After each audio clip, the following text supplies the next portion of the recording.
press that, then I right-click. Oh, yeah. I think it'll actually be it'll be really useful for me with my garden and everything. Apparently, it doesn't work on agrocraft props. Oh well.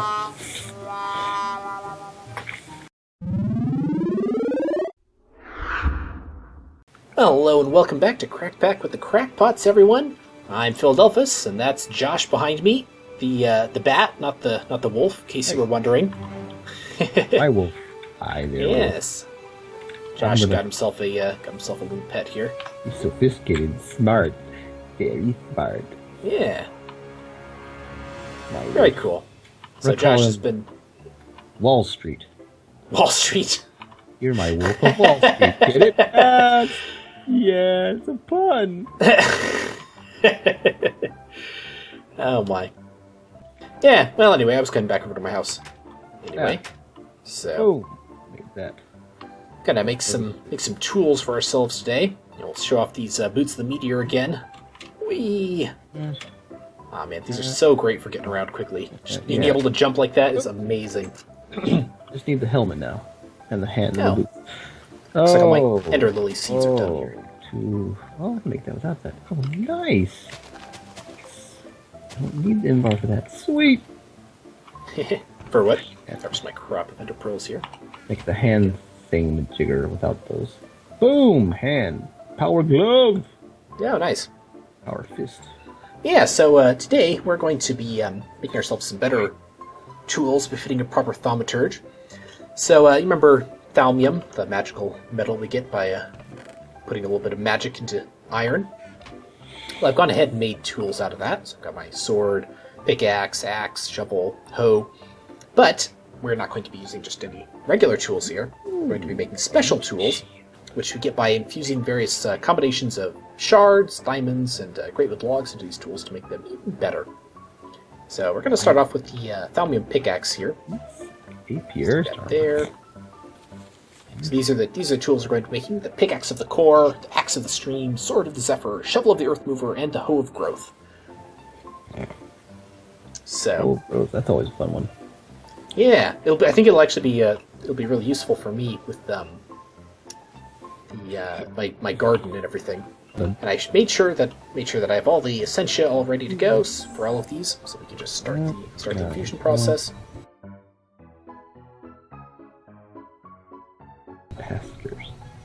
There we go. Pickaxe of the core. Very nice. This will replace our old pickaxe. Make a sword of the zephyr here. And I'll go over the special abilities that these all have once I've got them all set up and ready to go.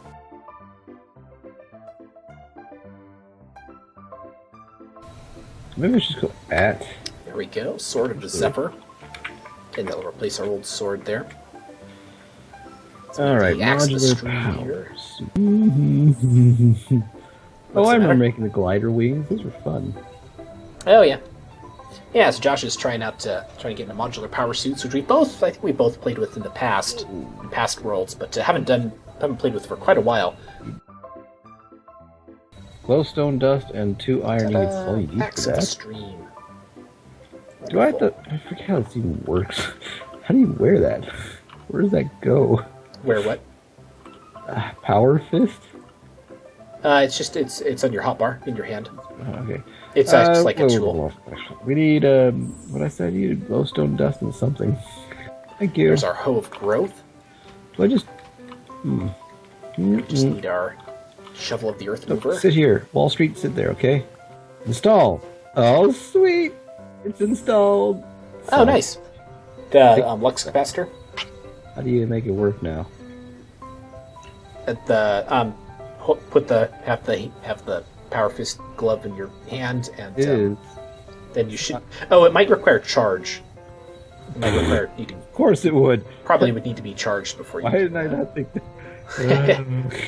Do anything with it. Oh, look at me! Woo, swing my head. There we go. I'm smacking Shovel wood with the earth bricks, mover. not doing anything. How do I charge this thing now? What do I need for this charging? You'll need some kind of redstone flux power system, I imagine. Blah. So now we've got our again. tools. We can go ahead and scan them. I can't remember if I've shown off my showing off my lenses here. Wasn't Arsenal the same thing? Had powered by the what's it called again? You'll need some kind of generator, typically. Yeah. The ones from not open blocks, extra utilities can do it, or the ones from thermal foundation or thermal expansion, thermal whichever it is. expansion is the one I did last time, I think, right? Yeah. So I So recall, but yes. So the mod Thaumaturgy Horizons adds this really cool effect. It's really cool idea where you've got these different lenses that can basically go on your goggles of revealing, much like the way you can put different focuses on your wand. You can just hold down V and it will pop up this little radial menu of different lenses. This one right here, the Scholar's lens, will automatically scan whatever you're looking at, like the same way as having a larger thermometer. brain. But Because on you immediately get twice the brain size and power. so I can just sit here and look at the various things I have, and it'll scan them for me. It's, I think, very slightly slower than the thermometers. It seems to take slightly longer. But it's Slight not really side a big effect of deal. snobbery, too. You tend to want to stick your nose in the air at people. There we go. So scan all our tools there, and take it off by pressing Shift V. There's a couple other cool ones. This one, the Illumin lens, is acts as a night vision, lets you see in the dark. So I take it off, you see how dark everything gets. The Echo lens is similar. The Illumin lens doesn't work underwater, but the Echo lens does. The Evanescent lens is kind of cool because it lets you see through a single block of. It also makes the game get a lot slower to respond, but it lets you see through a single layer of blocks, which can be really helpful if you're trying to line something up through the ceiling or floor. And it's really slow. And the Kirlian lens here lets you detect any nearby creatures. If they're alive, they'll have little... Did I actually put it on? I did. If they're alive, they'll have little blue circles, as you can see down there. That's all my pigs and sheep. And if they are undead, then they have these nice red, dark red circles in that zombie I saw. Oh, here we go. So you can see he's got... And it's hard to see, but you can see he's got this kind of reddish vortex kind of circle around him. There we go. So this is a cool little thing I built here. These things are called arcane levitators. If you stand on top of them, they will propel you upwards towards the ceiling, and if you hold shift, they'll let you down slowly. And I've also installed this special wood here called an ethereal platform from thaumaturgy, which I have never actually played with before. And it actually acts as a completely... It's not there if you're not standing on it. If you are standing on it, it acts like it's normally a perfectly solid block, unless you hold shift to crouch, and then you'll start falling through it. So together with the ethereal platform, it lets you kind of have this lovely kind of adjustable elevator here. It's so cool. Just will pop you right up. Ta-da! Right to where you need to go. That's about the limit. This is the limit of the arcane levitators, how far they pull you up. And I built it a little bit further over here, so if I stand on this block, I can then fall all the way through, back down to the bottom, and then thankfully my boots of the meteor basically protect me from all falling damage. So that is very, very nice. And now that we've got all these different tools, I can explain the various very special features they have. So the pickaxe of the core will let you, if you right-click on it, probably won't do anything here, but yeah, it works best if you're underground. It'll kind of highlight, let you see various types of ore and lava and water through the walls. But its kind of more useful ability is that it has a chance, whenever you mine something, it has a chance of instead creating a native cluster of that metal, which when you smelt it will produce 2 ingots instead of just 1. So it's quite useful for kind of improving your output of various metals. So the shovel with earth mover will let you dig up 9 blocks at a time, like a 3x3 area, which is quite handy. And it'll also kind of pull the blocks towards you when you're doing that, which makes collecting sand a lot easier. The hoe of growth will act fairly like a normal hoe. It'll hoe a larger area. It'll hoe like a 3x3 area, like that. Okay. And also, if you right-click on crops, it will act like bone meal on them. So if I harvest that, then I right-click. Oh, yeah. I think it'll actually be it'll be really useful for me with my garden and everything. Apparently it doesn't work on agrocraft crops. Oh well. So it'll work on normal vanilla crops that are growing just normally. Anyway. So the axis stream is really cool, and you really got to see this one in action. It basically lets you chop down a tree from the bottom up. So if I start chopping down this log, it doesn't seem like things happening, but it's actually chopping the tree down from the top, which makes chopping down those really tall trees that you can't reach all the way to the top really, really nice and handy. So there, just chop that tree down. Oh, no. I don't want to do that either. Sorry, I'm in. Why is this video? Maybe I need to come over there and help out a little bit. I'm a steam dino. I don't know how to get to work. I just Alright, don't. well, let me come over there and come take a look. So We've also got the Sword of the Zephyr here. It's the last of our cool tools, which has a cool effect that when you swing it, it'll attack a bunch of things. It'll attack anything within like a certain kind of an arc in front of you, so it'll attack multiple mobs at once. And if you right-click and hold, it'll block.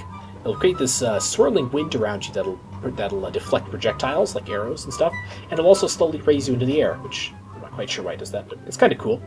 So you can use it to block wind block shear, man. projectiles and stuff. So, whereabouts are you? Are you in your house? On top of the house.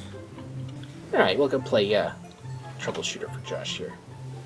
Is that like a new video game? Ooh, Troubleshooter. cool. Ooh, no modular power suit items found in inventory. Make some. Nice. Looks very high-tech and fancy. Ah, okay, so you've got your Steam Dynamo set up. Alright, so I have it. Now what? Oh, this doesn't actually have a charging slot, does it? No. Oh. Okay, weird. You lied to me. Thermal expansion. I was pretty sure. Like, wait, that's why I put the coal into power things to get not to charge things. Energy Confuser is a machine used to charge tools into armor that accepts redstone flux. Yeah. There you go. So yes, sorry, that's what you'll need for it. Just make a charging station? It's like a charging station. Yeah. BC Silicon. That's going to be Buildcraft, which might work. I think Buildcraft finally switched over to Redstone Flux, but I'm not 100% sure. Oh, Redstone chipset. Oh, then no, you don't want to get into that. That's complicated. Don't bother. Not for a simple thing. Do the energetic confuser will be much simpler and easier to make. Energetic enthusiaster. You don't sound very enthusiastic about it. So that's reminded me that I have this little structure, odd structure set up out here. Well, it's not really much of a structure at the moment, but we've got a bunch of nodes in jars over here. Now, if you remember, we researched a long time ago, our basic information, how to make a construct and grab a node and stick it in a jar. We'll let you transport it. And what's useful is that you can then right-click on the jar with a wand and it'll free the node again. Right now they're kind of held in stasis, you can't really do anything with them. They don't recharge or anything. So the idea is that we're going to build a node, what's the word I want? Have a node feeding station here. So if you have two nodes, go to Wisp form here. If you have two nodes that are within about 5 blocks of each other, if one of them is larger than the other by a total of 4 combined V, then it should start drawing. It should basically start drawing V from the smaller one over time, very slowly. So the idea is if we have the nodes set up here, and I've done my math right here, then we should be able to have each of these nodes on the corners of this hypothetical cube not interacting with each other, but they should all be able to interact with the one in the center. And we're also going to do something else, this thing from Nodal Mechanics here, that lets you basically create your own node in whatever manner you desire.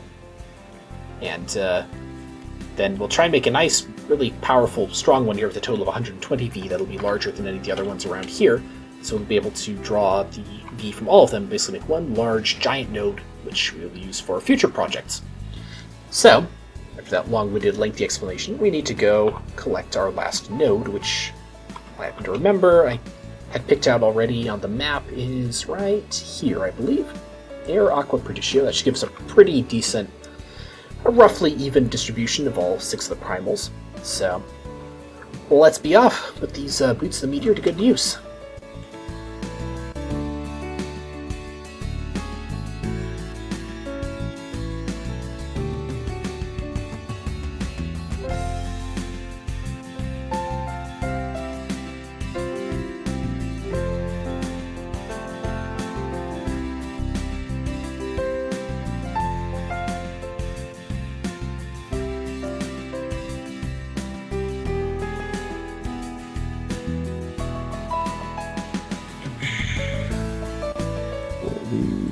Alright, so here we are at our node.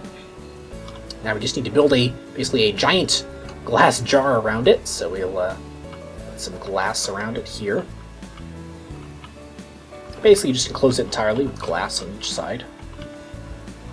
Pretty simple. Gold and lead won't mix to anything, will it? No. Good. I don't think we have any of those mods that add the weird alloys of stuff, so it should be fine.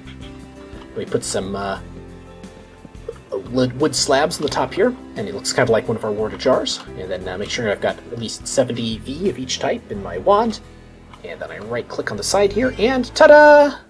Shrinks it down into a node in a jar that we can then pick up and take with us. Boink. There we go. Node jarring completed. And I should just remove that waypoint while I'm thinking about it. There we go. You may occasionally find a node that was there before is not anymore, Josh, in case I've removed it. Yeah, I figure it's gone. It's probably over wherever you put it now. I grabbed one of the ones from the little line of 3 that I showed you last time. So, alright. Just gotta make my way back here. There you go. Energetic infuser. Nice. Put it out here. There we go. I have the dynamo now too. Can I put that to it? Yes, that should work to be able to connect it directly to it. There we go. Slowly getting. Jumping up with this can be a little bit difficult. Alright, let's put this down here. Blink. There we go. Charge it up, right? Alright, so we've got our 8 nodes that we'll be using set up here, so we can now go ahead with the wand and hit that little thingy to break them. Alright, so we now have we've got 8 nodes out there, which you can see pretty nicely. Oh, that one I forgot to open. And I'm not seeing any of them interacting with any of the other ones, so that looks good. Looks like I did my math correctly there. There's no, there isn't actually any significance to the fact that I used soul sand. That was just what I had on hand when I needed something to mark where to put the nodes. Yeah, well, I think that's a pretty good place to call it for the episode. Probably not go jumping with my boots in third-person mode. Let's just call it here before I manage to jump into something really dangerous. I've been Phil Delphus. I hope you've enjoyed this episode of me getting set up for stuff we'll be using in the future. And Josh and I will see you in the next episode. Bye! But we'll see. Like I said, I've never tried this before. This will be the first time for me. And this is a dangerous infusion, and considering we're going to be putting in something like 1,200 total essentia, this is going to take a very long time.